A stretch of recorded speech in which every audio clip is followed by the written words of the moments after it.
respecto a preguntas que puedan tener, que les gustaría profundizar respecto a lo que en este ensayo clínico han encontrado.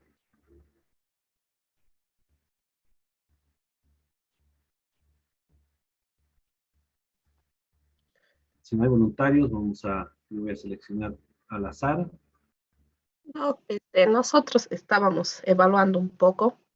Nosotros digo porque en un principio pensé que era el trabajo individual, luego creí que era de grupo y un poco estábamos hablando con mis compañeros de Tarija. Ah, muy Y bien. hay, hay varias dudas que a mí que se nos ha planteado. Estoy hablando por varias personas. Primero, el artículo, si bien es cierto, viene de Lancet, porque eso es lo que se ve en la bibliografía, y el Lancet es una revista, entre comillas, confiable porque se supone que revisan mucho la metodología y todo esto a la hora de publicar. No nos habla específicamente de qué tipo de ensayo ha sido. Dice un ensayo clínico, pero no especifica más. Esa sería una de las preguntas. Los criterios de selección de la muestra, o sea, si ha habido aleatorización, cómo ha sido esta aleatorización, esa también es otra de las preguntas que nosotros nos hacíamos. Como le digo, estoy hablando no solo por mí. Después, cuando se trata de estos tipos de ensayos, bueno, hay que ver eh, cómo es que se ha hecho la selección de participantes, porque eso sí puede ser sesgado si no hay mucha aleatorización. Y si es que el ensayo es a ciego, a doble ciego, bueno, hay que ver ese tipo de ensayo. Cómo se ha hecho la medición también. Tampoco nos explica, porque cuando nosotros vemos un artículo científico, pues nos hablan un poco más de la metodología, ¿no? Esto yo pienso que es un artículo no científico, sino es un artículo más, como dice que es de la BBC, es más para tratar de despertar el interés en las personas, me imagino. Ahí dice que ha sido 3 meses, no dicen si el ensayo clínico ha sido fase 1, fase 2, en qué fase está. Son varios aspectos metodológicos que para mí están faltando, para nosotros están faltando, para que nosotros podamos ver el nivel de confiabilidad de los datos, ¿no? El nivel de efectividad y seguridad también que este artículo en realidad es una noticia, ¿no? Más que un artículo podría arrojar. Entonces, a mí me parece que igual es una opinión personal ya. En la prensa todo depende con el cristal con que uno mira las cosas, ¿no? Y esto pues, se puede, en mi opinión, haberlo sesgado tal vez para tratar de dar esta relevancia a este nuevo tratamiento, pero metodológicamente carece de muchos elementos que nosotros tendríamos que tener para ver que este artículo sea un artículo en realidad, ¿no?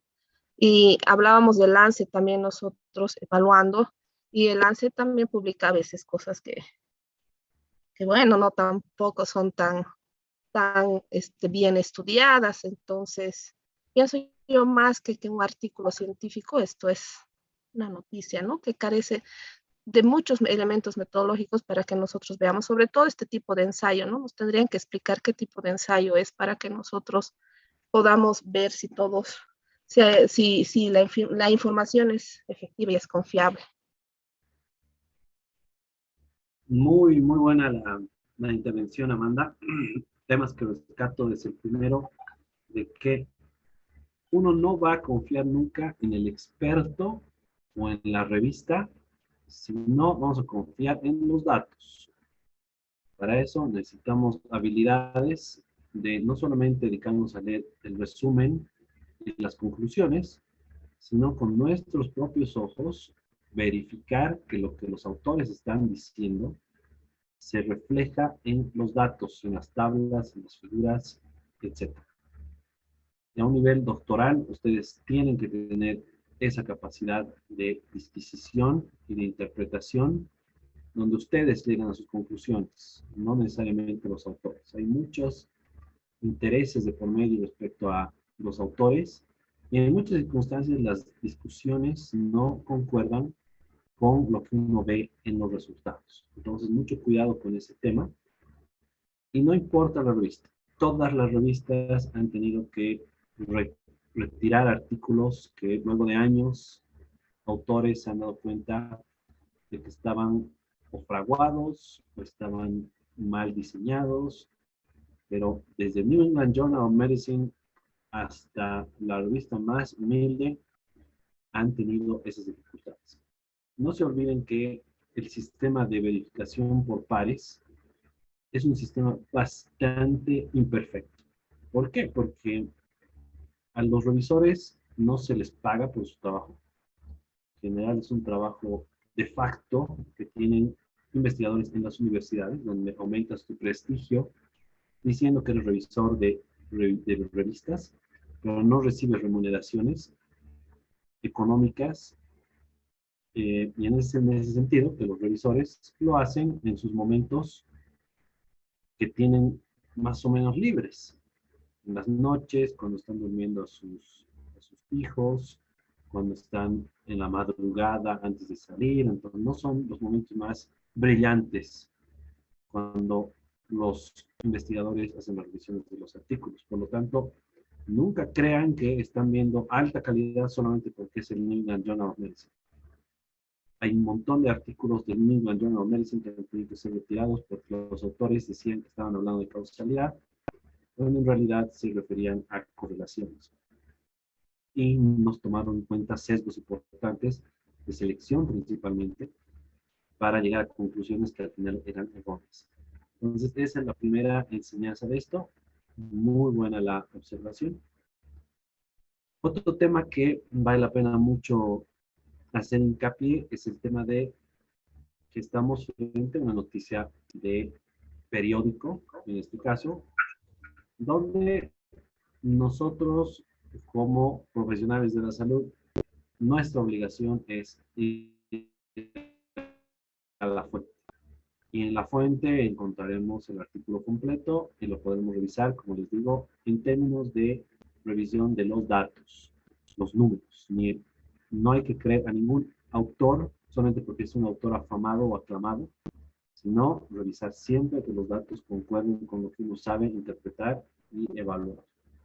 Estas son las dos principales enseñanzas de esto.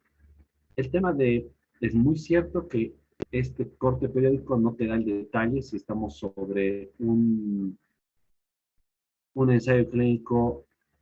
Bueno, ensayo clínico en inglés se asume que es aleatorizado. Entonces, la técnica de aleatorización, en general, uno puede confiar que ha sido bien realizada, pero verificación es a través de la tabla número 1 de los artículos.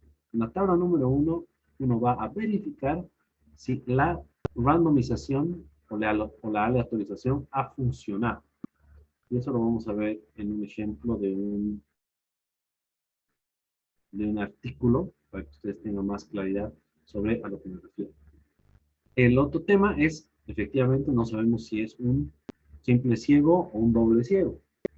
Definitivamente tienes diferencias en términos de rigurosidad, de si tenemos un simple ciego, un doble ciego o sin cegar a médicos o a pacientes. Entonces, eso tiene connotaciones desde un punto de vista de rigurosidad y del nivel de robustez del artículo. Muy buenas observaciones, Amanda, muchas gracias. ¿Quién más quiere participar sobre este tema? Doc, por si acaso el trabajo ha sido de grupo, somos 4 de Tarija y esto estábamos discutiendo un ratito antes de la clase. Ah, ya, perfecto. Entonces, pero por favor, cada uno súbalo al Moodle, el trabajo, no importa que sea repetido, pero cada uno súbalo, porque no voy a poder hacer la diferenciación. Está bien, es válido. Si algunas otras personas quieren trabajar igual en grupo, es válido, pero no se olviden el tema de subir individualmente sus trabajos al Moodle. Doctor, Dale, Ramiro. ¿cómo está, doctor? Buenas noches Hola, a los buenas noches. compañeros de la misma manera.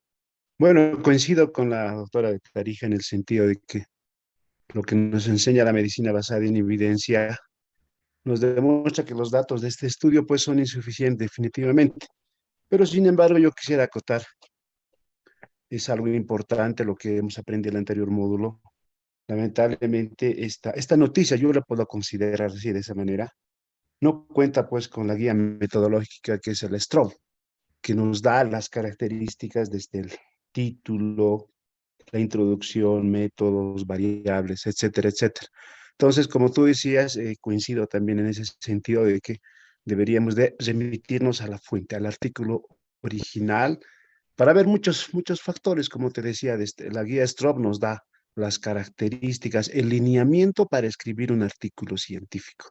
Pero me llama la atención poderosamente, y eso quería consultarte, que aquí dice que es la de la revista Lancet, y conocemos que Lancet, JAMA, son revistas muy prestigiosas, entonces hay la posibilidad de que se puedan hacer este tipo de insinuaciones, nombrar revistas científicas a nivel global, René.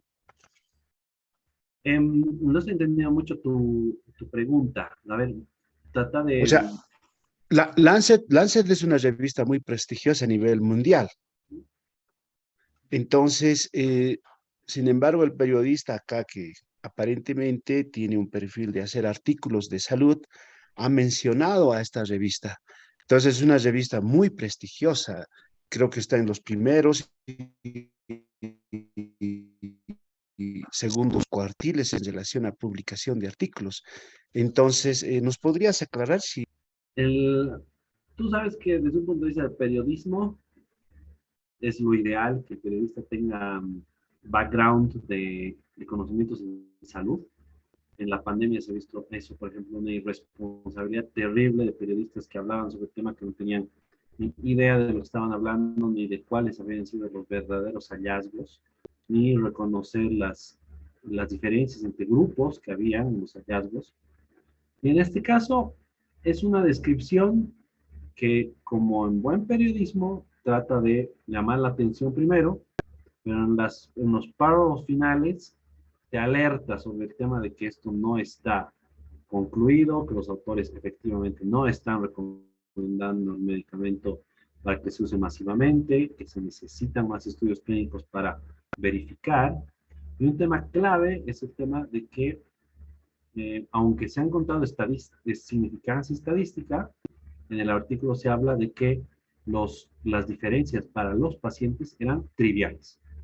Y esa es una enseñanza muy importante en referencia a que hay una diferencia grande entre diferencia significativa estadísticamente y una diferencia que lleva a relevancia clínica. Cuando se ha inventado el 0.05, que es el valor que te guía respecto al valor P, de decir esto es significativo o esto no es significativo, no se tenían las cantidades inmensas de datos que se tienen ahora, donde no se olviden que la P es directamente proporcional al tamaño de tu muestra. Y no necesariamente tiene alguna relación con que has encontrado algo que tiene significancia clínica en el mundo real, o sea, que algo que le importe al paciente.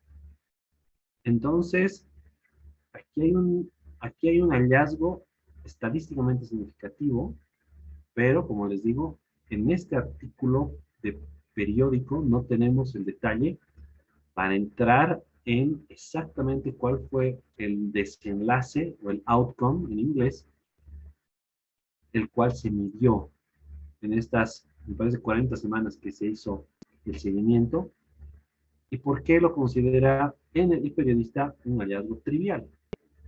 Entonces, esta nota de prensa es solamente para que a uno lo llame la atención y podamos ir a verificar a la fuente cuáles son los verdaderos hallazgos.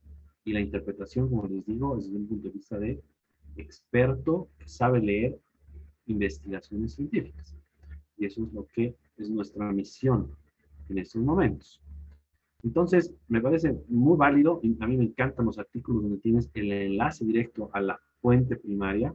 No siempre es fácil conseguir artículos así, pero el artículo que pone eso como directamente para que uno pueda revisarlo, es un artículo que a mí me da más confianza. Entonces, que al menos haya dicho llama y el título del artículo científico, eso me da más confianza de que el periodista tiene solvencia en referencia a que ha revisado el artículo al menos y no se ha dejado llevar por un titular de otro periódico, por ejemplo, que es algo que también pasa muchísimo. No sé si con eso te ayuda un poco a tu pregunta. Gracias, Jenny, le agradezco mucho. Perfecto, amigo, gracias. ¿Algún otro comentario? Adelante, Johnny. Bueno, doctor, muy buenas noches. Estimados colegas, muy buenas noches. Pero en realidad creo que siempre una noticia de esta índole despierta una curiosidad, tomando en cuenta que el Parkinson tomando en cuenta que es una enfermedad crónica degenerativa. Obviamente siempre uno trata de buscar nuevas alternativas de tratamiento o de control de todos los síntomas de Parkinson. Entonces, creo es importante, una vez visto la noticia, es importante, como usted decía, buscar la fuente de inicio de dónde se ha originado esta información. Entonces, particularmente, doctor, el día de hoy tuve esa duda de que si en realidad la medicación que se menciona, la Exenatide, es un medicamento que tiene uso en realidad para detener los cuadros de Parkinson. En ese sentido, doctor, les he compartido el artículo completo que evidentemente en la revista Lancet se encuentra publicado en la gestión 2017. Y ahí ya podemos ver, como los colegas decían, evidentemente es un estudio a doble ciego, eh, aleatorizado, que creo que cumple con todos los requerimientos de un estudio de esta naturaleza. Gracias a ti, Johnny. Efectivamente, el diseño ha sido el gold estándar, el aleatorizado doble ciego. Definitivamente es un buen diseño. La gran pregunta aquí que hasta ahora no ha saltado es el tema de qué opinan sobre su muestra. ¿Cuántos pacientes se han seguido en el tiempo? Menos 75. menos de 50, ¿verdad? Y es un seguimiento de alrededor de Buenos. 40 minutos. 6 meses, creo. Exacto. Entonces,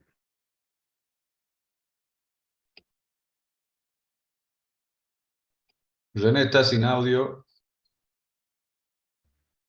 perdón. Como les decía, lo que salta acá es de que primero es un diseño gold standard. Tenemos un doble ciego aleatorizado, que es el diseño por excelencia para detectar causalidad. Por ese lado, muy bien. Pero lo que no ha saltado todavía es el tema de la muestra. ¿Qué opinan sobre la muestra que tiene este estudio? Son menos de 50 personas. Y en este corte periódico no tenemos el detalle de quiénes son esas personas. Son personas jóvenes relativamente, son personas que ya tienen niveles de severidad altos. El artículo hace Hola. una estratificación de alto o no. Esas son preguntas que quedan a la deriva y que solamente las podemos identificar si vamos a la fuente primaria. Es representativa de qué población, esas 40 personas, etcétera, etcétera, etcétera. Entonces, la primera pregunta que nos hacemos es, los autores, aunque tuvieron un diseño que es el mejor, ¿les alcanzó para encontrar diferencias con la muestra que tenían? ¿Qué opinan sobre eso?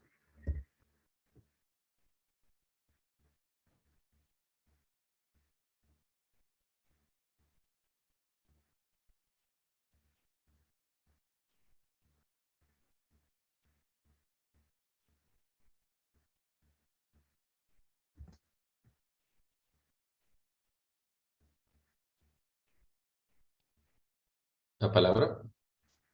Adelante, Carlos.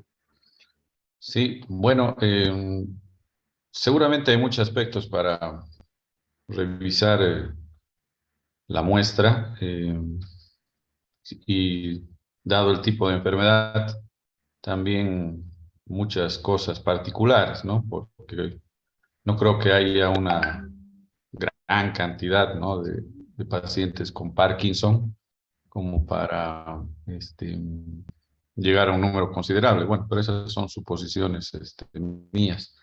De todas formas, el detalle de todo lo que conlleva la forma en que se ha seleccionado, por qué se ha seleccionado esa cantidad, cómo se hizo la muestra, si fue, si más adelante se hizo el estudio realmente a doble ciego y todos esos detalles, muchas veces llevan a pedir, no se, no se especifican en el artículo mismo, ¿no? Entonces hay que pedir la información del propio autor para ver si tiene todas esas características, ¿no? No, generalmente, muchas veces no alcanza el artículo para eh, eh, identificar todo esto. Tal vez se podría usar, además de lo que se conoce, estaba recordando una guía de revisión de artículos de ensayos clínicos, precisamente, si no estoy mal, es Consort, es una lista de chequeo, ¿no? Para ver mm, precisamente qué es lo que para evaluar el artículo. Y en la parte precisamente de muestra, pues nos dice, ¿no?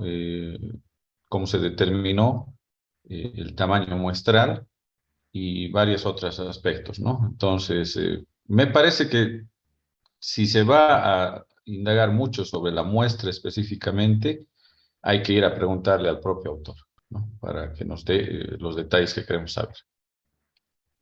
Es muy, muy cierto, es un tema crónico donde en general no tenemos el detalle de cuál fue la lógica del cálculo de la muestra.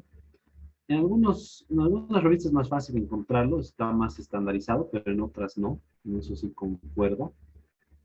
Pero desde un punto de vista de si tú ya sabes que un diseño longitudinal requiere masivas cantidades de gente para detectar diferencias pequeñas, que en este caso es diferencias de calidad de vida, que van a ir apareciendo a través de los años, y en este caso tiene solamente un seguimiento de 60 semanas, y se estima que en todo estudio longitudinal de seguimiento se espera una pérdida de pacientes entre 10 a 20%, que por N, X, Z motivos se salen del estudio. Entonces, hasta para hacer un cálculo de muestra, es necesario incluir ese 10-20% de pérdida para mantener tu capacidad de detectar diferencias significativas. Entonces, en ese sentido, ya uno con experiencia sabe que 60 y tantos pacientes para un seguimiento de esta naturaleza no van a ser suficientes para sacar una conclusión definitiva respecto a lo que ha sucedido con la utilización de este medicamento. Primero que más me llamaba la atención es el tema de que el periodista llama trivial las diferencias de los pacientes que supuestamente tuvieron un efecto. Y eso sí yo iría a la fuente primaria a ver qué es de lo que se refiere y cuáles son exactamente los outcomes que utilizaron los autores para definir esta diferencia. Desde luego se especula también sobre potenciales mecanismos de acción del medicamento que obviamente no están verificados. Y un tema muy importante que tú decías es el tema de que es complicado conseguir pacientes de Parkinson con ciertas características de severidad, por ejemplo, para que sean comparables. Pero con esto de la pandemia, Gran Bretaña nos ha dado una lección respecto a cómo manejar un ensayo clínico aleatorio en una etapa de urgencias que nos garantiza calidad de datos sin descuidar a las personas sobre las cuales se está haciendo el experimento. Y el Trial Discovery utilizó a múltiples hospitales regados por todo el mundo para lograr una muestra significativa. También vamos a revisar ese artículo que sale en el New England Journal of Medicine, donde se verifica el efecto que tenía la dexametasona en un momento en el cual había una discusión fuerte sobre la utilización de corticoides en una enfermedad infecciosa, donde sociedades americanas y europeas empezaron a despotricar sobre la utilización del corticoide, pero viene el discovery y en un tiempo récord, utilizando una aleatorización, que no fue doble ciego, pero sí fue aleatorización, por un tema de que era la emergencia del COVID, logra alrededor de 4.000 pacientes para llegar a una conclusión significativa. Entonces, en este caso, este estudio de 60 y tantas personas seguramente ha sido hecho solamente en una ciudad, en un hospital, pero la recomendación dentro de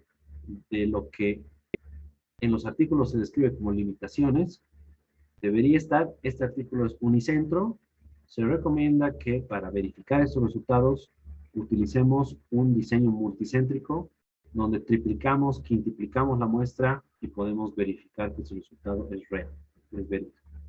Entonces, el tema de la muestra es fundamental, que ustedes lo consideren siempre, que se puede ingresar al detalle de, a ver, voy a creer que 62 pacientes me van a dar una respuesta definitiva sobre un tratamiento que debería afectar a una persona 10 o más años, creo que no.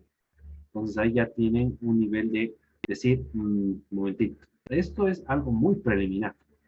Esto es algo que necesita ser verificado, no solamente en números, sino en tipos de población. Obviamente en el artículo de prensa no nos está hablando sobre severidades. Estamos hablando sobre pacientes con Parkinson que ya están con síntomas severos o son diagnosticados recientes. ¿Cómo está estratificada esa parte? Y de esos 62 personas, ¿cuántos eran muy severos, levemente severos, sin síntomas? Queda un montón de preguntas para que uno pueda empezar a aplicar estos conocimientos en la vida real o con tus propios pacientes. Entonces, muy, muy preliminar este estudio. Se nota que es un estudio alentador. Si potencialmente se encuentra un nuevo mecanismo de acción, sería fantástico, pero esto es muy, muy preliminar y no debería ser motivo para el cual un médico recomienda la utilización de este medicamento para un paciente que ha sido diagnosticado por Parkinson. Perfecto. Veamos entonces la diapositiva, a ver qué más podemos rescatar de este ejercicio. Entonces, Recording in progress. Como les decía, tenemos 62 pacientes con enfermedad de Parkinson, aleatoriamente distribuidos para recibir ya sea exenatide o placebo. Entonces, aquí asumimos que son 30 con exenatide, 30 con placebo. 4 preguntas clave. ¿Quiénes son estos pacientes y de dónde vienen? ¿Cuántos pacientes se reclutaron? ¿Cuánto tiempo se siguió a los pacientes? ¿Y qué se midió? Esas son las preguntas claves que uno tendría que haberse hecho y de las cuales, si se dan cuenta, tenemos respuestas de la 2 y de la 3. De la 1 no tenemos claridad sobre quiénes son, no hay el detalle, ni tampoco hay la claridad de qué se midió, qué instrumentos se ha utilizado para medir el Parkinson, se ha utilizado para medir qué tipo de síntomas, temblores, ya severos, son temblores que la gente no se da cuenta, en una extremidad, en todas las extremidades, un montón de preguntas respecto a lo que podría haber sido medido. Entonces, sin estas 4 preguntas claras, no vamos a necesariamente conocer, no tanto conocer, sino juzgar el nivel de rigurosidad del artículo y por ende poder llegar a una conclusión propia de, ¿estamos en una etapa donde podemos aplicar esto? Estamos en una etapa preliminar aún donde necesitamos más información para convencernos de que este hallazgo es real. Bueno, con esto, entonces sigamos con el tema de la clase. Ven mi pantalla, ¿verdad? Sí, se ve, doctor. Perfecto. Entonces, cuando empecemos a utilizar el R, vamos a hablar sobre temas de variables, sobre distribuciones y sobre la muestra. Y es importante que tengamos claridad sobre cuáles son los conceptos. Lo primero, ¿qué es una variable? Una variable es una característica de las personas o de su medio ambiente. Es lo que estamos hablando cuando vemos variables. Y vamos a utilizar una base de datos de ejemplo, que es una base de datos que ha sido capturada en Gran Bretaña sobre el consumo de frutas y su asociación con un desenlace en salud. En este caso es el cáncer. Y vamos a querer comprender mejor la asociación entre estos dos temas. En otras palabras, ¿qué es lo que sucede al paciente? Entonces, en ese sentido vamos a revisar variables. Y esas variables son parte de características de las personas o características de su medio ambiente donde viven que son relevantes para hacer una caracterización. Las distribuciones de frecuencias también las vamos a ver porque es muy importante que ustedes puedan diferenciar cuándo utilizar ciertos test estadísticos y cuándo no utilizarlos. Tenemos los dos clásicos, que son los de pruebas de hipótesis para variables continuas categóricas, la T-de-Student y la Chi-cuadrado específicamente, pero estos dos estudios solamente son válidos si estamos trabajando en muestras de variables distribuidas normalmente, o las distribuciones gaussianas. Seguramente la curva, la campana de Bell, la mayoría de ustedes se siente familiarizado con la campana de Bell, que tiene esta forma, donde tenemos 2/3 de toda la muestra distribuidas en el centro y 1/3 distribuidas en las colas. Eso es lo que se considera una distribución normal. Y esa distribución normal te permite, una vez de que la verificas, recién utilizar chi cuadrado o T-de-Student. Si no verificamos que estamos con una distribución normal, tendríamos que usar estudios o exámenes no paramétricos que son menos robustos que la chi cuadrado y la T-de-Student. Entonces, eso, mucho cuidado referencia a ese tema, porque en general la gente indistintamente quiere utilizar chi cuadrado o T-de-Student sin tomar en cuenta esto de que para utilizar esas pruebas se necesita primero comprobar supuestos. Y eso es lo que vamos a ir revisando ahora. Entonces, estas distribuciones describen el rango de las variables. Un ejemplo, el número de riñones por persona. El número de riñones por persona, tenemos que la vasta mayoría de humanos tenemos 2 riñones, pero hay una cantidad de gente mucho menor que tiene 1 riñón, hay gente mucho más rara que tiene 3 riñones, y hay gente que nació sin riñones. Pero esas son excepciones. La vasta mayoría está dentro de los 2 riñones. Vamos a ver pronto un gráfico que muestra esta distribución. Entonces, estas distribuciones normales son fáciles de describir en términos de su dispersión y en su capacidad de medidas centrales a través de medias y a través de desvío estándar. ¿Qué pasa si yo no tengo una distribución normal? Si no tengo una distribución normal, no voy a poder usar la media para describir mi medida central. Voy a tener que utilizar la mediana. Porque en muchos casos la mediana va a ser un reflejo mucho mejor de dónde está la mayor cantidad de datos. Eso también lo vamos a ver desde un punto de vista gráfico. Y al usar la mediana, ya no puedo usar tampoco el desvío estándar, sino tengo que usar el intercuartil.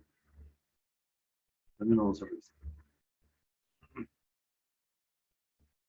La muestra. ¿Por qué tomamos muestras? La muestra es nuestra forma de extrapolar resultados a la población general.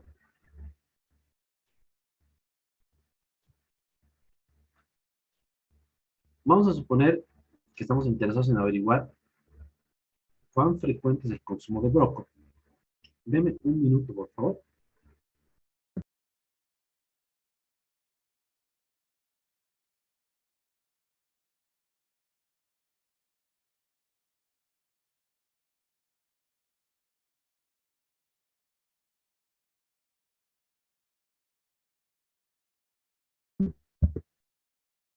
Ok, continuamos. Vamos a decir, una vez el mes pasado, y 20 personas nos dicen que sí. Esto significa que el 20% de la población consumió brócoli el mes pasado. Es así como tenemos que interpretarlo. Los supuestos no siempre son válidos en el mundo real. Entonces, mucho cuidado con la forma en que desarrollamos o medimos una muestra. Ahorita vamos a ver más detalles sobre esto. Desde un punto de vista de variables, hay varios tipos de variables. O sea, hay varias formas de describir características de las personas. Aunque a los humanos nos encanta pensar que todos somos diferentes, para el pensamiento estadístico necesitamos describir esta variación. Esta variación puede ser a través de variables discretas, que son categorías de la gente, ocupación, género, educación, por ejemplo. Variables continuas, donde podemos tener datos infinitos, por ejemplo, peso, altura. Variables integrales, donde tenemos números completos, por ejemplo, la media, proporciones. Y toda la definición de esto no necesariamente es una ciencia.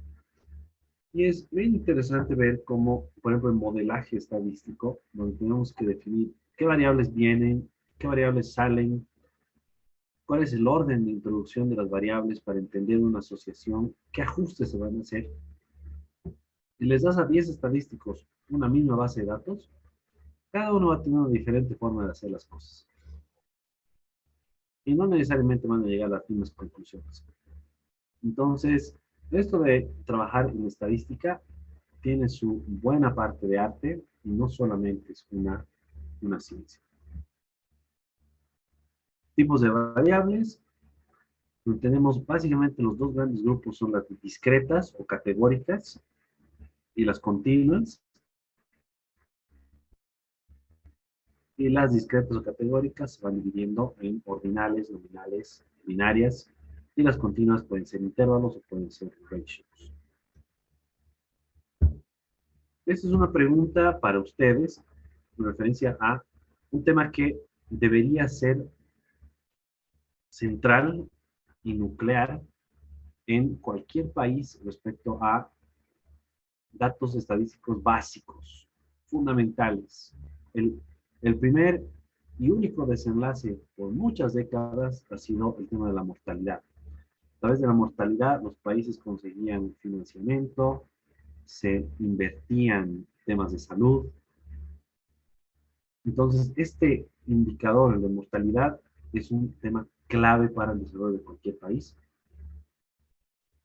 Y la pregunta es, ¿qué es lo que se refleja en nuestras estadísticas respecto a la mortalidad?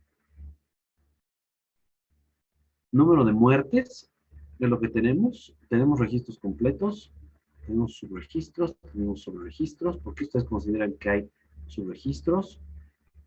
¿Manejamos estimaciones poblacionales o manejamos datos crudos? El formato donde, por ejemplo, el Estado nos permite conocer datos de mortalidad, ¿es una base de datos o es un PDF? ¿Y está disponible para todos o se necesita pagar o registrarse en alguna página web para obtener estos datos? ¿Cuán sencillo es agrupar estos datos por edad, por sexo, por etnicidad, por nivel de ingreso, por nivel educativo, etcétera? ¿Es factible hacerlo en Bolivia? ¿Cuán recientes son los datos de mortalidad? Tenemos datos 2022, los datos 2021, ¿cuál es el último año que tenemos de mortalidad? ¿Y cómo un investigador consigue acceso a la información a nivel individual? Para las personas que, estoy seguro que hay muchos de ustedes que han hecho ya estas búsquedas, va a ser fácil responder estas preguntas. Pero para aquellas personas que nunca han investigado cómo y de dónde consigo datos de mortalidad de Bolivia, ahora nos daremos unos 15 minutos para que entren a internet, busquen datos de mortalidad de Bolivia y traten de responder algunas de estas preguntas en referencia a cuán fácil es encontrar mortalidad, si es fácil agrupar, dónde están sus datos, son recientes, no recientes, qué es lo que Bolivia registra, qué es lo que Bolivia publica, etcétera, etcétera, etcétera. Entonces, dense una vuelta por el internet ahora, busquen datos de mortalidad en Bolivia y me comentan cómo les ha ido con esa búsqueda y cómo pueden responder esas preguntas respecto a la mortalidad. Y lo vamos a conversar. Nos daremos entonces 15 minutos para hacer este ejercicio. Y también este ejercicio quiero que lo pongan en una plana de Word, donde ustedes ponen, a ver, he buscado, he encontrado este tipo de información, quería buscar agregados, pero no he encontrado, he buscado hasta en PDF, etcétera, etcétera. Entonces vayan anotando las búsquedas que hacen ahora y lo ponen en una plana Word. Todas las tareas las vamos a ir depositando en el Moodle. Me parece que el coordinador del doctorado ya les ha compartido sus credenciales, aquellos que están con todo al día. Y aquellas personas que todavía tienen que ponerse al día, por favor, háganlo para que puedan tener acceso al Moodle y acceso a poder bajar las tareas. Todas estas tareas no son para que las ingresen directamente al día siguiente. Lo que vayamos trabajando en la semana, ustedes tienen hasta el próximo domingo para poner las tareas en el Moodle y así va a estar reflejado una vez de que ya tengan el acceso a la plataforma. Entonces, si tienen preguntas, consultas, me las hacen, pero por ahora vamos a buscar esto de mortalidad.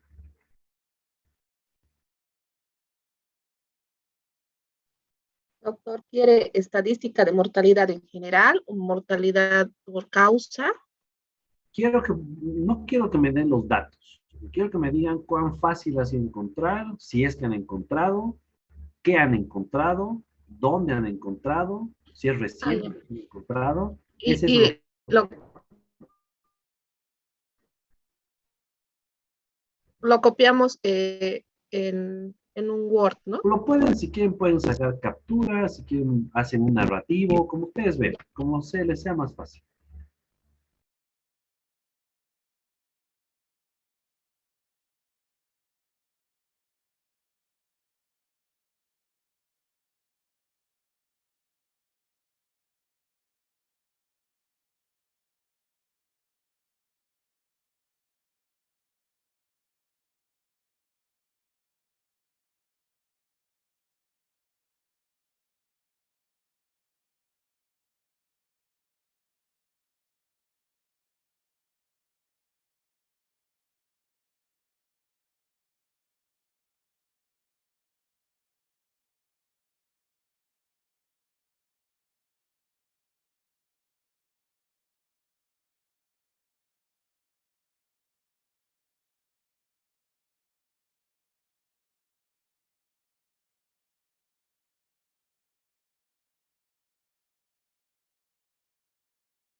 Arrocha.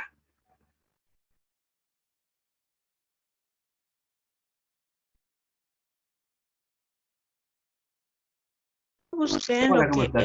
es el INE y la página del ministerio. Entonces, creo que es el único que tiene de Bolivia en cuanto a lo que es estadística.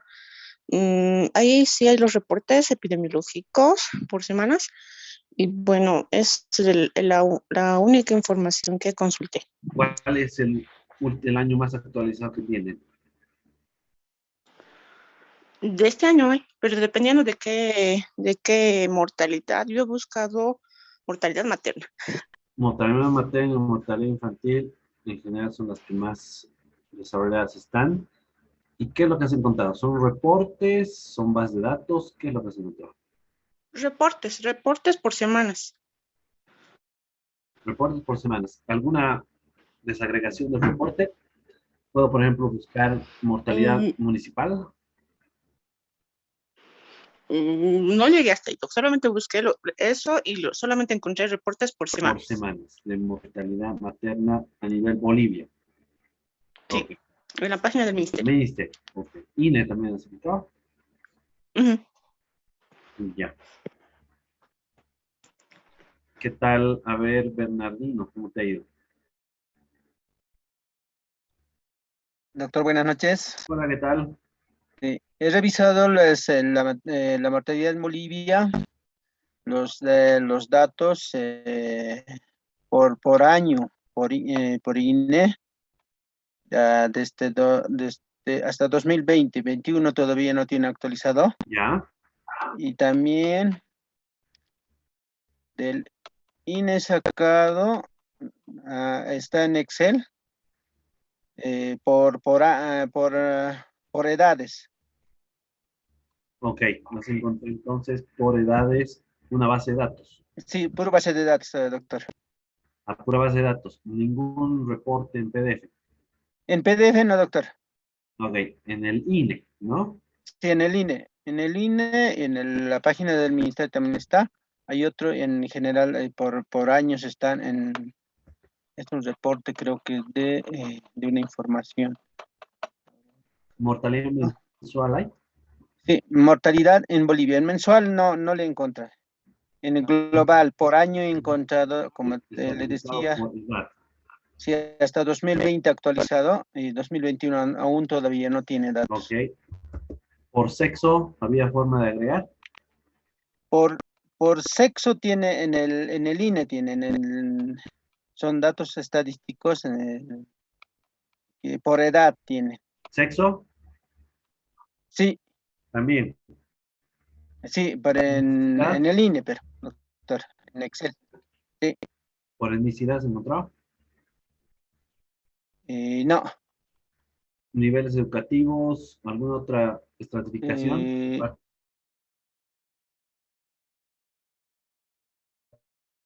Edad y sexo. no, otro que he encontrado es la mortalidad del COVID-19.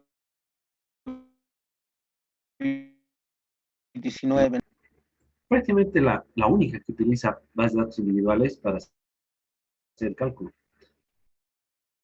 Perfecto, Bernardino, Listo, muchas doctor, gracias, gracias. doctor. ¿Alguien más que quiera comentar alguno de los hallazgos? ¿Cómo les ha hecho la búsqueda? ¿Ha sido fácil? ¿Ha sido difícil? Amanda, Doctor, en el SNIS depende de lo que quiera buscar, por eso le preguntaba. Si quiere buscar el reporte mensual, el formulario de reporte mensual, entra a SNIS, vigilancia epidemiológica, entra a formulario de reporte mensual y puede sacar mortalidad de enfermedades no transmisibles, que es la que se reporta. La tiene hasta el 2020, el 2021 está cerrado. Eso es en el SNIS. Y si quiere, en hechos vitales, ahí encuentra desde el 2015 hasta la fecha, desagregado por CMUT, causa básica, la 1, la 2, la 3, si le atendió el médico, si no le ha atendido. Lo único que sí no va a encontrar es etnicidad, eso sí, no hay ese parámetro. Pero después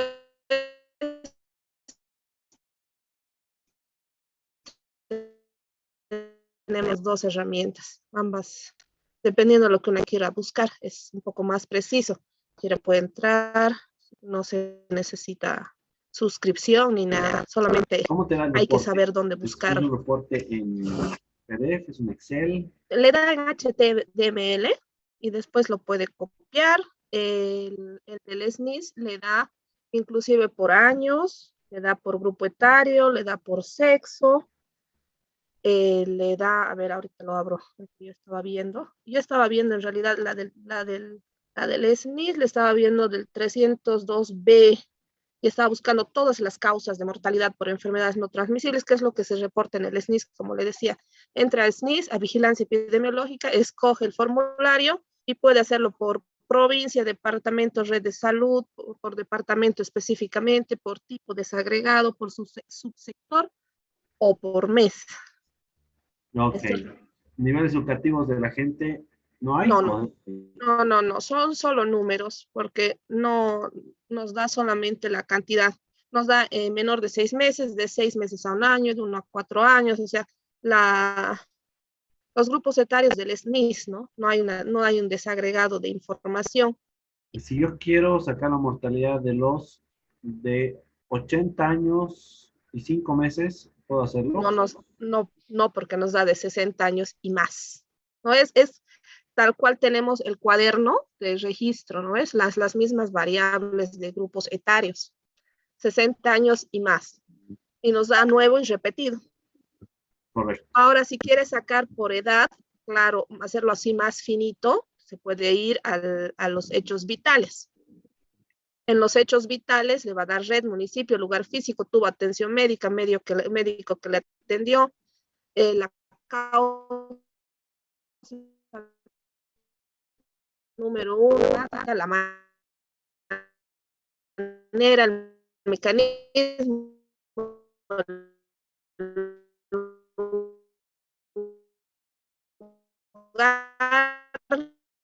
la defunción. Estoy viendo zona individual.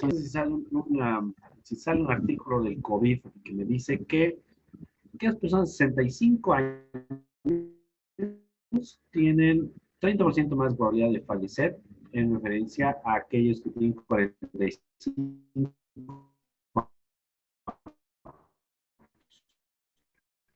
Para replicar ese estudio,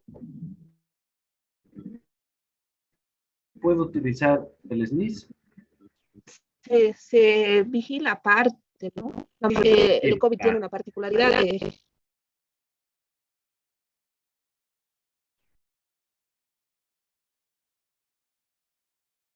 Que yo no lo usé por COVID. Es una lógica que no entiendo. Nosotros lo tenemos que reportar como fallecido por COVID, aunque no haya sido la causa de muerte COVID, porque ha salido positivo a COVID. Es algo que no entiendo y que yo lo he discutido mucho porque, como le digo, yo reporto esto del COVID.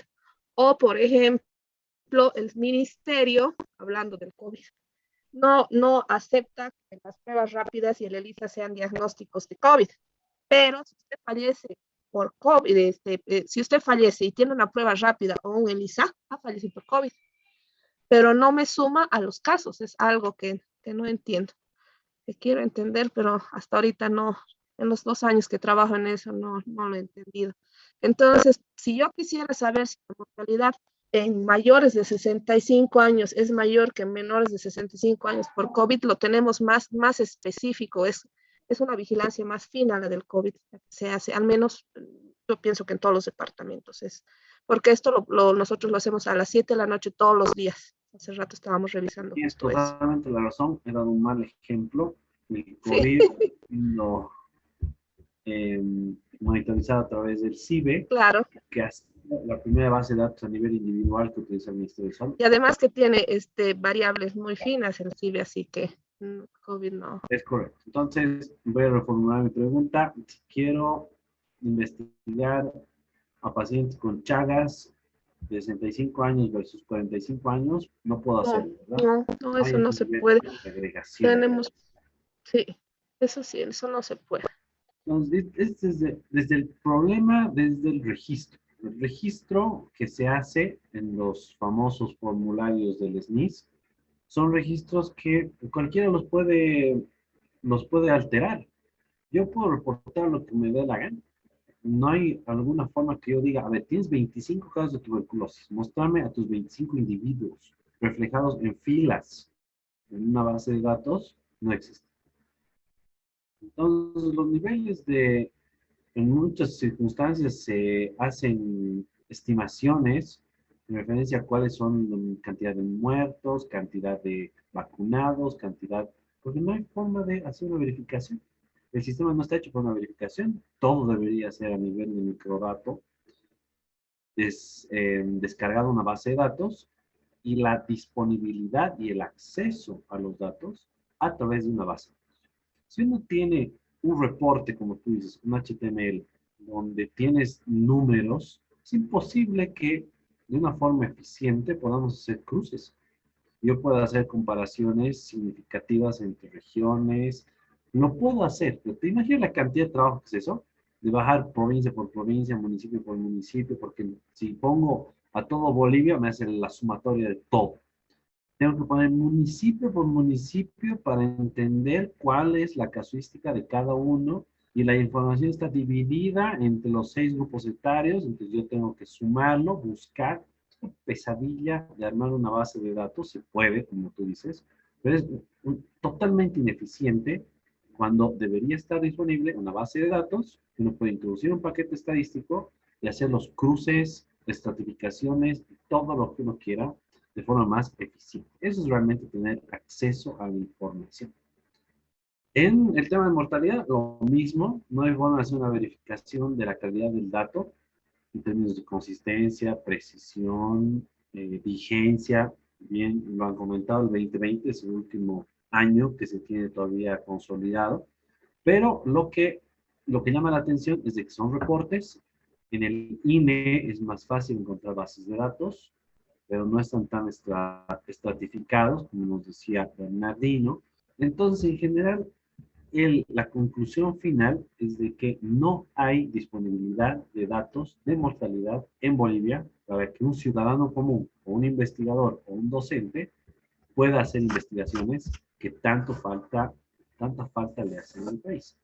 Entiendo que el ministerio no tiene recursos para contratar investigadores, no hay gente que tenga la experticia, a nivel de ser peor, pero sí el gobierno sería mucho más inteligente de hacer que realmente haya disponibilidad de datos, se transparente esos datos, porque no hay nada de transparencia en los datos, son los subregistros malditos, especialmente con mortalidad, por el tema también de los cementerios clandestinos, donde tenemos aproximadamente un 30% de mortalidad que desconocemos de por qué se muere la gente, los médicos no llenan adecuadamente los registros de mortalidad. Entonces tenemos una serie de problemas que hacen que, aunque se haya invertido tanto dinero para mejorar nuestros registros de mortalidad, todavía sigue siendo muy, muy deficientes en la realidad.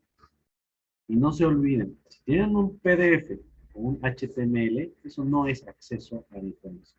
Esa información está bajo llave.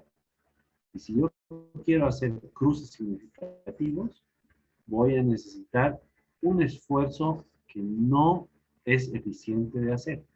Y ese esfuerzo lo debería hacer el que es dueño de la información. Obviamente, esa información tiene que estar sin datos personales. Cero nombres, cero direcciones, cero números de celular.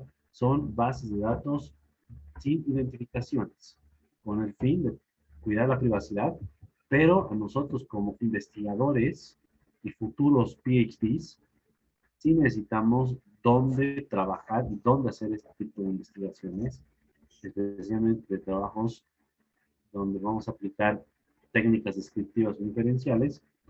Y en el país no hay una base de datos con esas características que yo conozca, a excepción de la encuesta de demografía en salud, el ETSA. El ETSA, uno va al INE y puedes bajar la base de datos de los 50,000 hogares que se han tomado los datos y tienes filas y columnas de todo lo que se ha capturado. El problema del ETSA es de que es una base de datos que no tiene diccionario.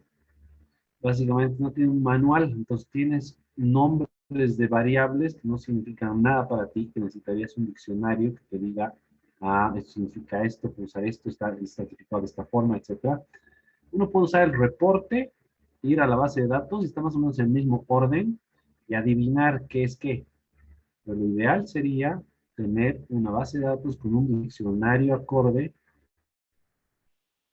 y que eso estimule. Tenemos registros, no es todo variables estructuradas. Una variable estructurada significa que tienes pocas opciones de respuesta y cada respuesta tiene un significado específico. Mientras que variables sin estructura son variables de texto. Notas de evolución, notas de referencia, de contrarreferencia, que son hechas a mano y que tienen significados varios. Para identificarlas y clasificarlas, tienes que hacer un clasificador de esos datos que son de lenguaje natural, lo cual es muy, muy complejo de hacer. Necesitas softwares, machine learning, etcétera, para hacer esas cosas. Pero hay algunos datos que sí son estructurados en salud y están en las historias clínicas, y eso sí se puede usar para hacer investigaciones. Pero desafortunadamente la investigación en bases de datos secundarias no es una prioridad para nadie, y siguen las universidades insistiendo en que se necesita hacer una captura de datos primarios, donde tienes al tesista sufriendo para conseguir 100 encuestas, cuando podría utilizar una base de datos con 10.000 historias clínicas y sacar cosas mucho más relevantes y además más representativas que sean útiles tanto para el hospital como para el país. Entonces, un poco la reflexión que quería hacerles en términos de mortalidad, que es un indicador clave, esencial, que debería estar con acceso, pero para todo el mundo.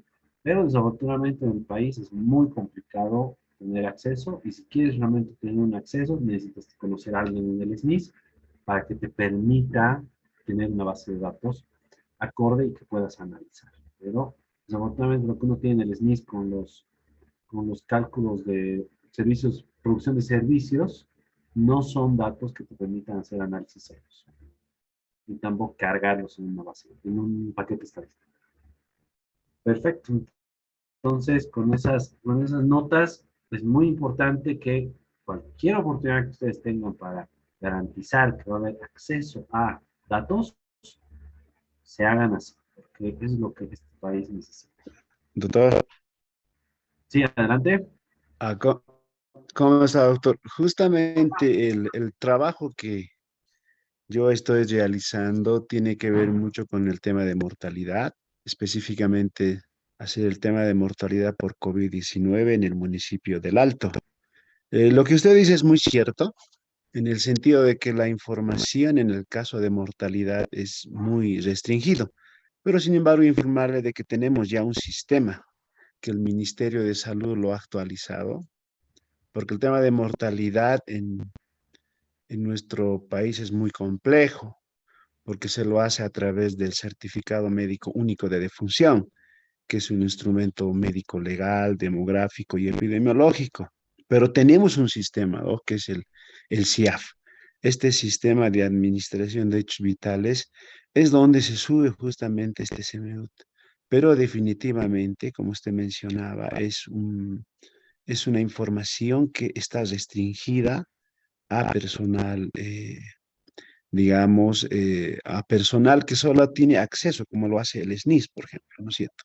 Solamente quería acotar eso, doctor. Sí, gracias por el dato. No nos olvidemos que con COVID ha sido una experiencia durísima para el Ministerio de Salud, de darse cuenta de que no tenía en ninguna forma un registro individual de pacientes para hacer ninguna enfermedad. Yo no podía identificar a un tuberculoso, no puedo en este momento identificar a un tuberculoso, pero no existe una base de datos. Lo único que tengo es un conteo de número de tuberculosos en tal lugar. Si quisiera conocer al paciente con tuberculosis específico, tenía que ir a un cuaderno de enfermería y empezar a hacer mi conteo hospital por hospital, lo cual es completamente ineficiente. El CIBE, que es un desarrollo de la GETIC, fue la primera vez en salud que se desarrolló una base de datos a nivel individual para hacer un seguimiento individualizado de los pacientes con COVID. Rápidamente los servidores de la GETIC se vieron rebasados por la cantidad de datos. Nadie tenían idea de cuánto era la cantidad de datos que se iban a ir capturando de cada persona. Y cuando teníamos más o menos unas 35 variables para hacer análisis a nivel CIBE de pacientes con COVID, por un tema de que los servidores estaban reventados, lo redujeron a como 6 variables. Y tenemos 6 variables a nivel individualizado para hacer análisis e investigaciones sobre lo que ha pasado con el COVID. Entonces, creo que definitivamente hay un trauma sobre liberar los datos, es a la defensiva que las autoridades están constantemente pensando sobre lo que tienen que hacer, pero es una experiencia, perdón, es una oportunidad perdida no tener bases de datos accesibles para que la investigación pueda explotar en temas que son trascendentales y fundamentales para el país. Pero bueno, me alegra que estás haciendo una investigación sobre mortalidad. A mí me interesa mucho el tema de cómo hacer que no solamente a través del certificado médico, que obviamente tiene una serie de problemas por un tema de que no todo el mundo lo llena, cómo hacer para efectivamente calcular la mortalidad, por ejemplo, a través de bases de datos administrativas. Esa exploración a mí me interesa mucho y quizás podríamos hablar un poco y conocer un poco más sobre tu trabajo. Pero gracias, Ramiro, por el comentario. Pero bueno, sigamos entonces, entremos nuevamente a nuestro tema de la estimación de las distribuciones. Y como les digo, vamos a trabajar sobre una base de datos. Les he pasado un enlace en el chat del Zoom para que se bajen la base de datos sobre la cual vamos a empezar a trabajar. Esta base de datos tiene datos, sobre el consumo diario de frutas y verduras en la población, como les decía, en el Reino Unido. Entonces, si yo les pido, por ejemplo, que me den la distribución de consumo diario de frutas y verduras, ¿qué factores vamos a considerar antes de que ustedes puedan hacer esa distribución? Primero tenemos que definir qué es fruta y qué es vegetal. Por ejemplo, para ustedes, ¿qué es un tomate? ¿Tomate es una fruta o una verdura?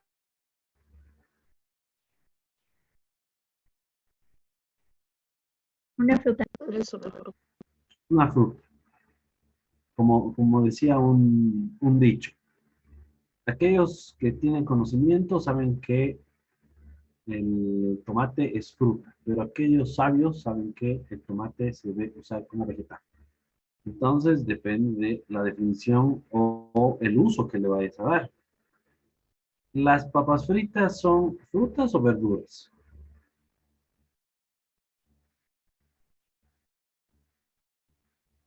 O ninguno.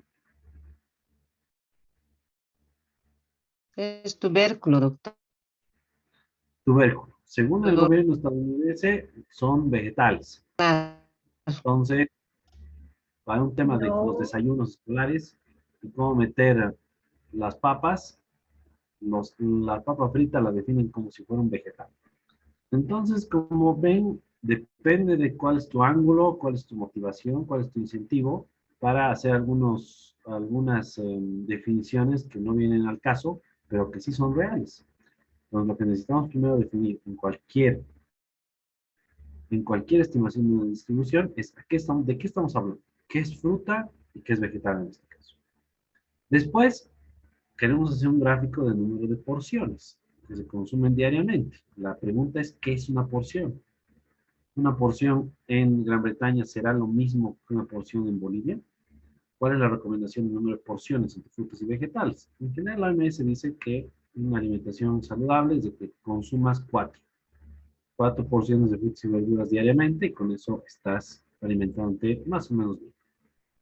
Entonces, bajo esas consideraciones, primero necesitamos estandarizar y normalizar nuestras variables con el fin de que sean comparables y de que en este caso estemos hablando de manzanas con manzanas y peras con peras. Y por eso no puedo hacer una comparación con los vegetales estadounidenses porque sus vegetales incluyen papas. y por lo tanto va a ser muy diferente mi consideración respecto a si yo considero mi tipos de vegetales. Entonces existen, desde un punto de vista de distribuciones, hay distribuciones que se consideran bien portadas. Son las distribuciones que uno presentaría a sus padres. En todo momento las cosas varían y es por eso que son interesantes. Pero una misión de la estadística es describir esta variabilidad, como hemos dicho, y hay dos tipos de distribuciones que están consideradas bien portadas. La normal y la uniforme. Esta es una distribución uniforme. En salud es rarísimo encontrar una distribución uniforme. Por ejemplo, la probabilidad de tener un número entre A y B es la misma. No hay variabilidad. Entonces, esa distribución en salud es complicado de conseguir. Pero existen otras circunstancias. Esta es la distribución que hablábamos de los riñones. Es una distribución discreta, donde tenemos la mayor cantidad de las personas, tenemos 2 riñones, un número más pequeño tiene 3, un número mucho más pequeño tiene 4, y un número mucho más pequeño tiene 1 riñón. Esa es la probabilidad de tener 2 riñones y es así como se ve la distribución. Una distribución normal. Esta es la famosa campana de Gauss que estábamos hablando. Y esta distribución, por ejemplo, se puede obtener con la altura de un grupo de personas. La media de una distribución normal de personas es de que la media de las personas es de 1.6 metros. Y si se fijan, tenemos un número similar de personas por encima y por debajo de la media. Y el desvío estándar, que es la raíz cuadrada de la media, es una medida de dispersión. Como ven, hay una dispersión igual similar entre la izquierda y la derecha.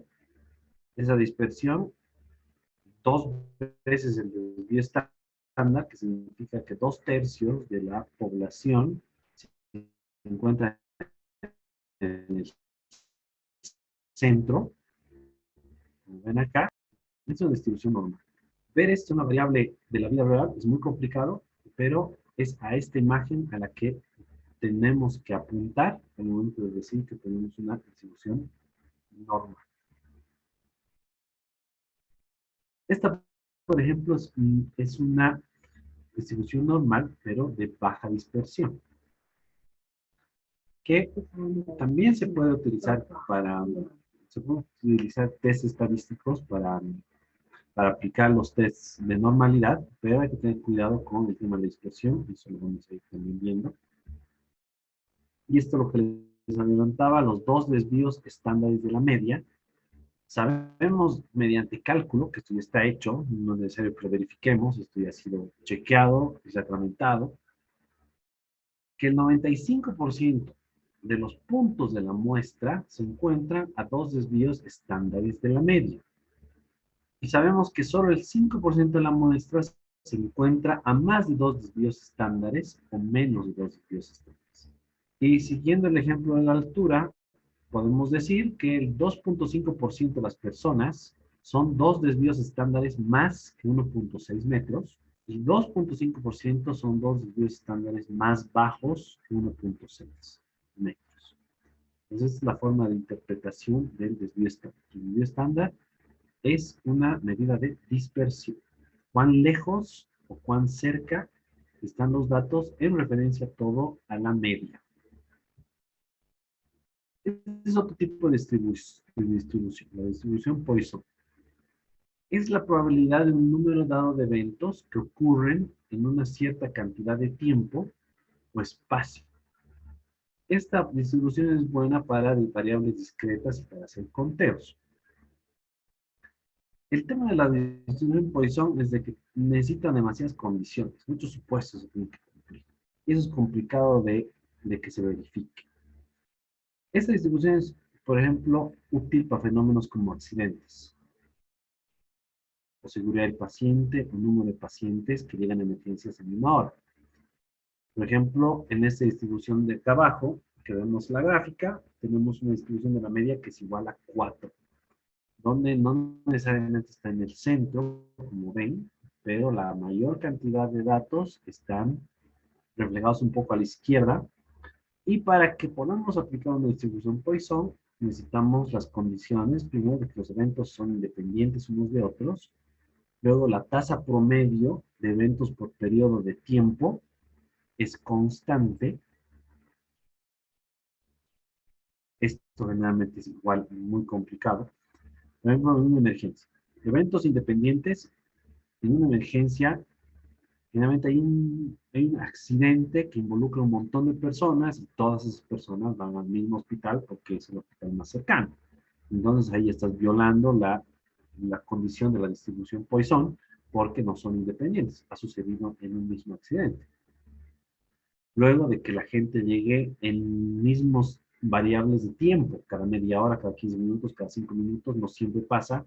Aquellos que hemos hecho emergencias, sabemos que cuando hay un momento de distocia, llegan todos, pero luego hay 3, 4 horas de paz y no llega nadie. Entonces, esto no siempre se puede cumplir con la distribución Poisson, y 2 eventos no pueden ocurrir al mismo tiempo. Entonces, como ven, no es fácil que estas condiciones uno pueda aplicar para poner en práctica la distribución Poisson. Pero es bueno que conozcan que existe esta distribución, que no es de las bien portadas. La distribución binomial, esto es, por ejemplo, cuando tienes dos opciones. Por ejemplo, ¿cuántas veces una moneda cae en escudo? En nuestra base de datos vamos a ver una variable que es el desarrollo de cáncer, donde vamos a decir que esta distribución va a correr regresiones logísticas. Regresión logística es algo que vamos a ver en el módulo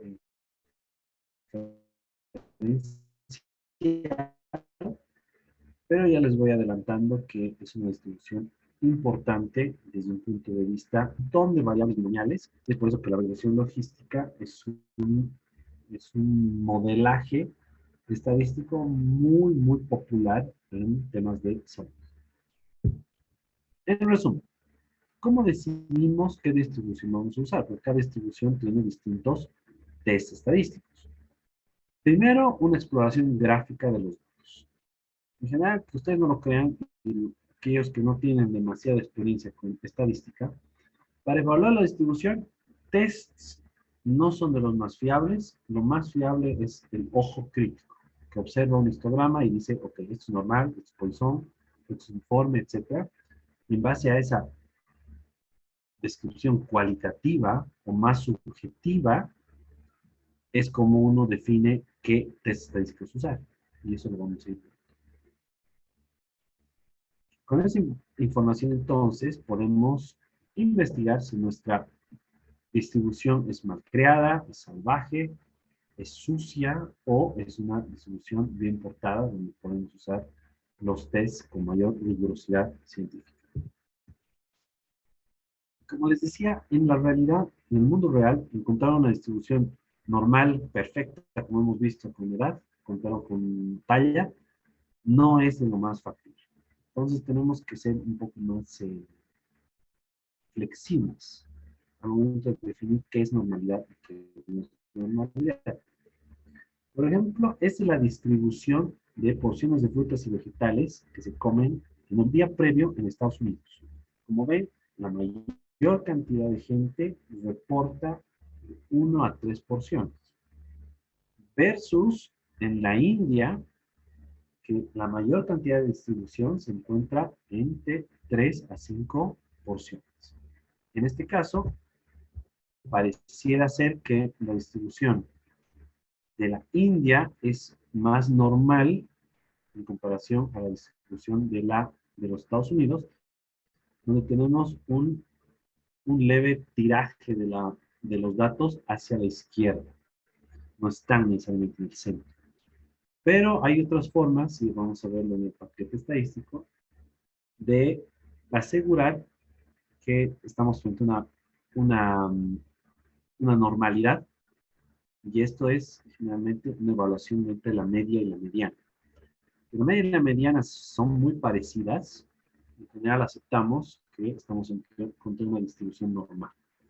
Más un gráfico que en este caso nos muestra también que la mayor cantidad de datos tienen un similar número de datos tanto a la izquierda como a la derecha.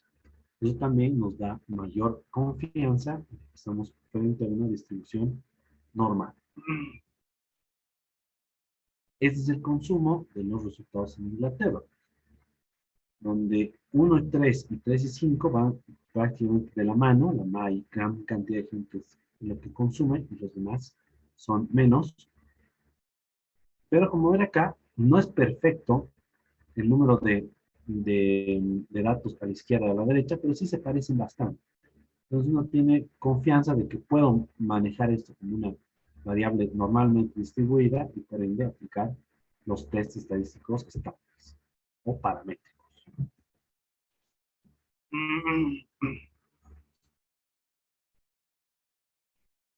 En un tema de descripción, y esto también es algo que muchos estudiantes se confunden, las medias y las medianas son importantes de hacer la distribución y verificar la normalidad si uno va a llevar adelante pruebas estadísticas. Si tengo por delante un estudio que es netamente descriptivo, donde solo voy a explorar frecuencias, no es necesario que verifique normalidad o no normalidad, porque es un ejercicio que no tiene ninguna utilidad desde un punto de vista descriptivo. Entonces recuerden siempre eso, si alguien les hace la crítica de que ¿dónde está tu prueba de hipótesis? ¿O dónde está la distribución de tus variables? Y tienes por delante un diseño netamente descriptivo, uno puede decirle al revisor del artículo, mi diseño es completamente descriptivo y por ende hacer el cálculo de normalidad no es algo que amerite para este estudio. Entonces eso es también algo que vale la pena que tengan claro. Por ejemplo, si uno asume una distribución, pero en realidad existe otra, la teoría estadística que nos permite extrapolar la media de la muestra a la media poblacional es inválida. Entonces, no se olviden, la muestra queremos acercarnos a la media poblacional. Ese es nuestro objetivo, de que el intervalo de confianza donde va a estar nuestra media, también esté la media poblacional, no solamente la media muestral. Eso es de lo que se trata, tener una suficiente muestra. Entonces, ¿cómo analizas este problema? Como les decía, si es descriptivo no necesitas hacer nada, porque no es relevante, solamente vas a hacer conteos. Pero para análisis, sí es importante que definamos mucho más claramente que nuestras variables van a tener la capacidad de acercarse a la media población. Una de las estrategias para hacer esto, y especialmente cuando uno no tiene demasiada muestra, es disminuir el número de categorías. Si tengo una variable que tiene 5 categorías, por ejemplo, en edad, que van desde 18 a 25, 25 a 25, 25 a 55, etc., y son 5 categorías, pero en cada uno de mis cajones tengo 5 personas, 2 personas, 3 personas, no tengo suficiente muestra para hacer un análisis estadístico. Una estrategia es dividir a mi muestra y sumarla. Entonces, en vez de tener 5 categorías, tengo 2 categorías. Mayor de 40 años, menor a 40 años. Entonces ya tengo más cantidad de muestra, por ende capacidad de hacer análisis. Entonces, puedo convertir una variable discreta o categórica de 5, 10, 15 categorías en una binomial. Al simplificarlo, desafortunadamente perdemos información, pero en muchos casos es la única forma de hacer algún tipo de análisis. Entonces, en equilibrar todo esto y pensar en tener suficiente variabilidad versus suficiente muestra, es el arte de la estadística. Por ejemplo, ¿qué significa si nuestro índice de masa corporal de la muestra es 24 y de la población general es 26? ¿Tiene alguna relevancia? ¿Es algo que nos debería preocupar? ¿O qué significa este 24-26? Entonces, es una suposición. Medimos a 50 personas elegidas al azar. ¿Podemos usar su media a nivel poblacional? 50 personas al azar. Matemáticamente, si son elegidos al azar y la distribución termina siendo normal, este estimado no presenta sesgos para representar a la media poblacional. Sin embargo, en la vida real esa situación no es fácil de alcanzar. ¿Por qué? Por un tema práctico y logístico. Yo voy a un hospital y elijo a 50 personas al azar. ¿Esas 50 personas ustedes creen que van a representar al conjunto de la población en general? ¿O en promedio van a ser personas más enfermas?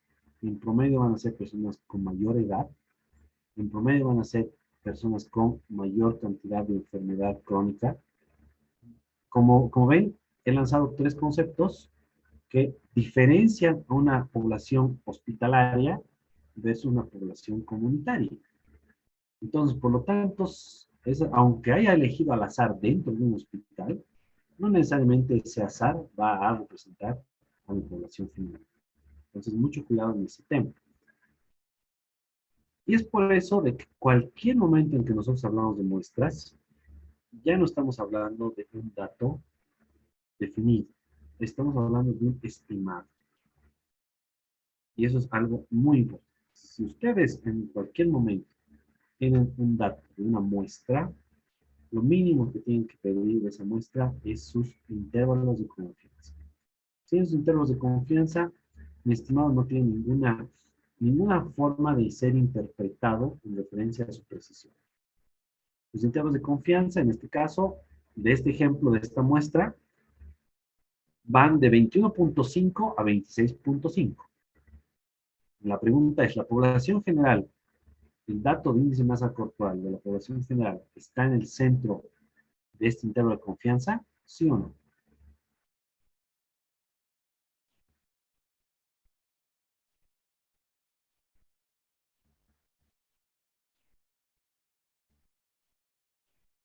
¿Qué opinas, Melvi? ¿El 26 está al centro de este intervalo de confianza o no?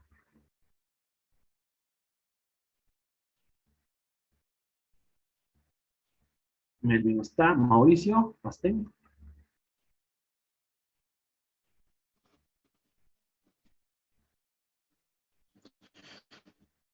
Hola. Bueno, Mauricio. Parte del pues, Uy, te estoy escuchando súper hola, entrecortado. hola. Sí, tu señal no está buena. En el chat ponme la respuesta, por favor. A ver, le vamos a preguntar también a David. ¿Qué opinas? ¿El 26 está en el centro de este intervalo de confianza o no?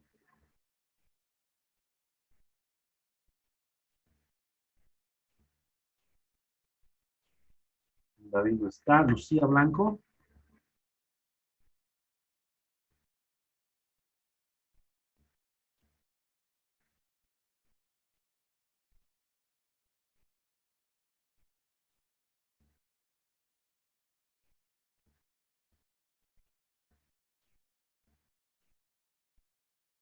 Tampoco. Wilson Morochi.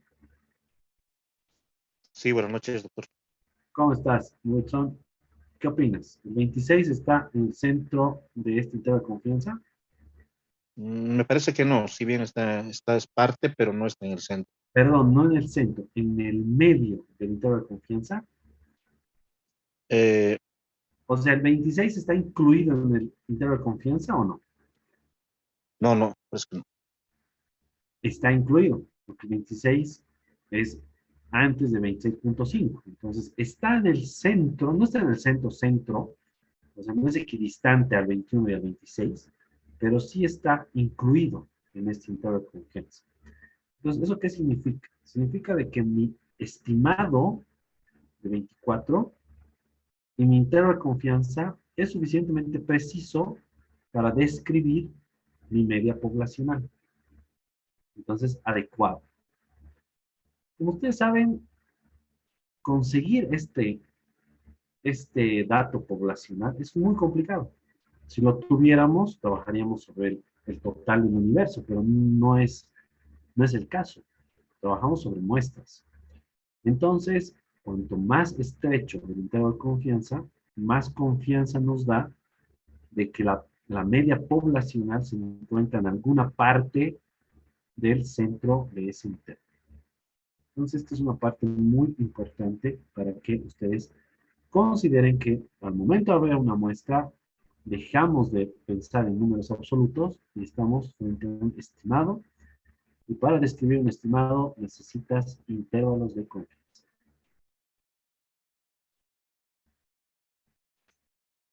Espero que eso haya quedado claro.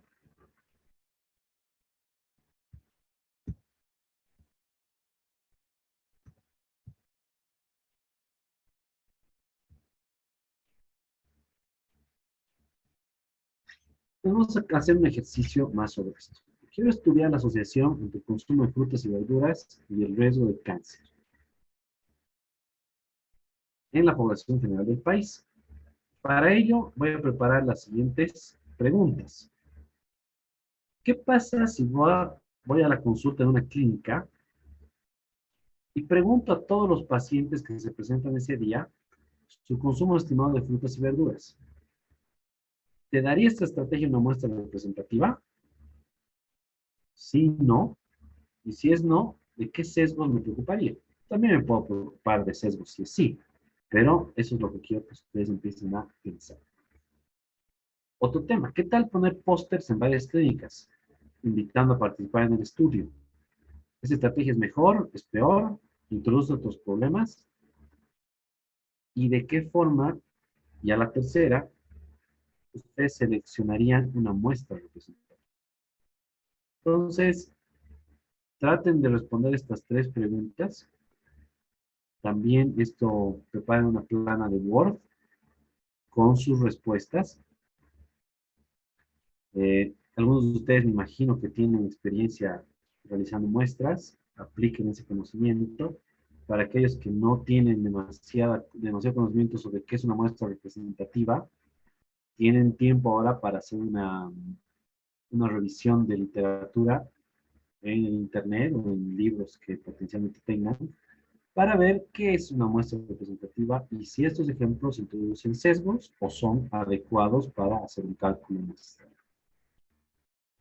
Ya, nos tomaremos entonces, estimo una media hora para que puedan hacer este ejercicio. Y si tienen consultas, me las hacen.